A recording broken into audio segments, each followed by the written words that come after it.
M Chinnaswamy stadium. उस रात वहां पता है इतिहास लिखा गया। रॉयल चैलेंजर्स बेंगलोर और लखनऊ सुपर जायंट्स के बीच हुए इस मुकाबले में ऐसा रोमांच था जो क्रिकेट फैंस शायद ही कभी भूल पाएंगे। तो चलिए इस शानदार मैच के हर एक पल को फिर से जीते हैं, एक एक करके। तो हुआ ये कि रॉयल चैलेंजर्स बेंगलुरु ने टॉस जीता और पहले गेंदबाजी करने का फैसला किया। और स्टेडियम, अरे वो तो किसी ज्वालामुखी की तरह धधक रहा था। रेड एंड गोल्ड आर्मी एक यादगार शाम के लिए पूरी तरह से तैयार थी। तो जी लखनऊ की पारी की शुरुआत करने आए मिचेल मार्श और एडन मार्करम। और मार्श वो तो पहले ओवर से ही जैसे तबाही मचाने के मूड में आए थे। मार्श की पावर हिटिंग का ये बस एक छोटा सा नमूना था।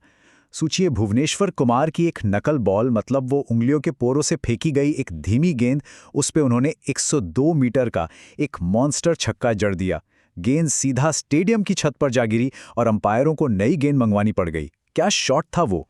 एक पॉइंट पर तो ऐसा लग रहा था कि लखनऊ एक बहुत बड़ा स्कोर बनाएगी, लेकिन फिर आरसीबी के गेंदबाजों ने, खासकर स्पिनर्स ने जो वापसी की ना, मजा आ गया। लखनऊ की पारी तो ताश के पत्तों की तरह ढह गई। मैच का पासा कुछ इस तरह से पलटा। देखिए, चौथे ओवर में माकरम आउट हुए, फिर पूरन का विकेट गिरा। लेकिन असली झटका तब लगा जब 10वें ओवर में कृणाल पांड्या ने शानदार फॉर्म में चल रहे मार्श को क्लीन बोल्ड कर दिया। बस यहीं से मैच पूरी तरह आरसीबी के पाले में आ गया था। और मार्श के ठीक बाद कृणाल पांड्या ने अब्दुल समद को भी अपना शिकार बना लिया। और पता है, ये विकेट उनके लिए बहुत खास था, क्योंकि ये आईपीएल के इतिहास में उनका 100वां विकेट था। क्या कमाल की उपलब्धि है।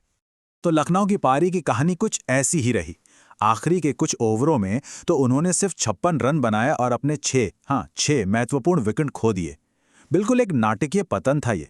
आरसीबी के इस शानदार गेंदबाजी का पूरा श्रेय जाता है रसिक सलामडार को, जिन्होंने 4 विकेट लिए, और भुवनेश्वर कुमार को, जिन्होंने 3 विकेट चटकाए। इन दोनों ने मिलकर लखनऊ को सिर्फ 146 रनों पर ही रोक दिया। अब बारी थी चेज की। 147 रनों के लक्ष्य का पीछा करने उतरे किंग कोहली, और उनका इरादा तो बिल्कुल साफ था। उन्होंने पहली ही गेंद से इतना आक्रामक रुख अपनाया कि लखनऊ के गेंदबाज पूरी तरह से दबाव में आ गए। कोहली की पारी को अगर देखें ना, तो प्रिंस यादव के 1 ओवर में 4 चौके, फिर एक स्पिनर पर वो गगनचुंबी छक्का, और पंडिकल के साथ 50 रनों की वो अहम साझेदारी, उन्होंने मैच को लगभग एक तरफा ही कर दिया था। सब कुछ आरसीबी के पक्ष में जा रहा था, लेकिन कहते हैं ना, क्रिकेट अनिश्चितताओं का खेल है। मैच में फिर एक ऐसा मोड़ आया जिसने लखनऊ को वापसी की एक छोटी सी नन्ही सी उम्मीद दे दी। किंग कोहली 49 रन पर खेल रहे थे। वो अपने एक और शानदार अर्धशतक से सिर्फ 1 रन दूर थे, और चिन्नास्वामी का हर एक दर्शक जैसे जश्न मनाने के लिए तैयार खड़ा था। सवाल तो यही था, क्या वो अपना अर्धशतक एक बड़े शॉट के साथ पूरा करेंगे? और हाँ, उन्होंने कोशिश भी बिल्कुल वैसी ही की। लेकिन किस्मत को कुछ और ही मंजूर था। छक्का लगाकर 50 पूरी करने की कोशिश में वो लॉन्ग ऑन पर, यानी गेंदबाज के ठीक पीछे बाउंड्री पर कैच आउट हो गए। और जैसे ही कोहली आउट हुए, पूरे चिन्नास्वामी स्टेडियम में एकदम सन्नाटा पसर गया, मानो किसी ने शोर का गला ही घोट दिया हो। ये एक बहुत बड़ा झटका था। मगर ये खामोशी ज्यादा देर तक नहीं टिक सकी। आरसीबी के मिडिल ऑर्डर ने लखनऊ की वापसी की हर एक उम्मीद को खत्म करते हुए मैच को अपने अंदाज में खत्म करने की ठान ली थी। और फिर मैदान पर कौन आया?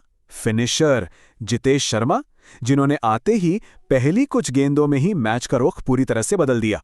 उनकी बल्लेबाजी ने तो लखनऊ के गेंदबाजों को जैसे हक्का बक्का ही कर दिया। जितेश का असर देखिए कितना जबरदस्त था। उन्होंने स्पिनर दिग्वेश सिंह राठी के एक ही ओवर में 20 रन ठोक दिए, 2 छक्के और 2 चौके। बस इस एक ओवर ने आरसीबी को जीत की दहलीज पर ला खड़ा किया। छोटे मोटे झटकों के बाद क्रीज पर आए टिम डेविड और रोमारियो शेफर्ड। इन दोनों पावर हिटर्स ने 14 रनों की नाबाद पारी खेली और ये पक्का किया कि अब आगे कोई और ड्रामा ना हो। और आखिर में रोमारियो शेफर्ड ने विजयी चौका लगाकर मैच को सिर्फ 16वें ओवर में ही खत्म कर दिया। मतलब आरसीबी ने यह मुकाबला 4 ओवर बाकी रहते हुए अपने नाम किया। ये उनकी एक बहुत ही प्रभावशाली जीत थी। तो अंतिम स्कोर कार्ड कुछ ऐसा रहा। लखनऊ के 146 रनों के जवाब में रॉयल चैलेंजर्स बेंगलुरु ने 5 विकेट खोकर लक्ष्य हासिल किया और 5 विकेट से ये शानदार जीत दर्ज की। इस तरह के एक तरफा और प्रभावशाली प्रदर्शन के बाद एक ही सवाल उठता है, क्या ये साल आरसीबी का है? जिस तरह से उन्होंने गेंद और बल्ले दोनों से अपना दबदबा बनाया है, क्या वो आखिरकार ट्रॉफी उठा सकते हैं? ये सवाल अब हर क्रिकेट फैन के मन में जरूर होगा।